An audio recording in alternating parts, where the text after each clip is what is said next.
Yo, update sa akong mga baktin par.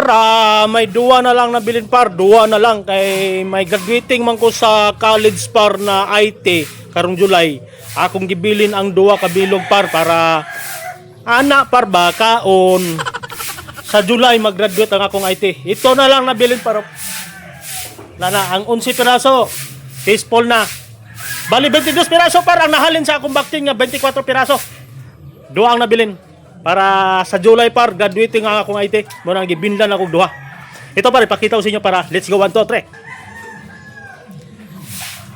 3. Mao na lang ni siya par, ang nabili niya duha kabilog para sa July. Kay graduate ang akong IT sa 4th year. Ang problema ni karon par, wala ako ipaglalagyan aning duha. Kay wala mi tangkal nga available. Nakoy available diri par. Pero may paglalagyan kami nga 5 months nga pang-upat na mo nga inahin. Himo na mo inahin nga pang-apat. Morning available para dito pero katundua par wala pa. Gagawa ako ngayon. Morning para nga akong pangtulo nga inahin.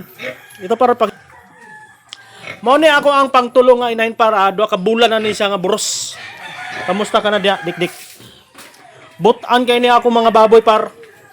Kay sa gagmay pa lang ako na ni siyang ginapaanad para pag nanganak ni sila para wala problema. Ayo pagkuha na. Kay gablog ta. Yan par. Butang gini ako mga inahin. Kinanlan pag nagbuhi mo baboy, inyo yung gunitan pirmi. Para pag nanganak siya, way problema bisin mo duol ka na, di mo suko na siya. Ito ang pang-apat ko par nga para dre par nga panglagay dre. 5 months siya para imo na mo ginahin. Balin ta di sa pikas par. Kini among gibutan nga tangkal diri par. Dili ni amoa sa akong nanay, sa akong igsoon. Kining gibutangan namo nga baboy kini siya par. Mao ni pang-apat na ko par, ipakita ko sa inyo para kung sa kadako ni siya par. Mao ni siya par ang 5 months. Dili pa ni pwede pabridan par kay nandan no 7-8 months bago pa pabridan. Karon na mo ni gihiktan par kay dili lagi pwede hiktan atong biik pa siya par kay mulukso ni siya, mulupad. Delikado basig maaksidente par mo ni nga karon pa namo gihiktan siya. Tapos di pa namo gikuan dito sa kadena par kay mulumbag-lumbag nanibag-o lagi. Basta yung ani nga dagko na bitaw mulumbag-lumbag. Di na siya mulukso par kay dako naman. Di na kaya ang iyang lawas.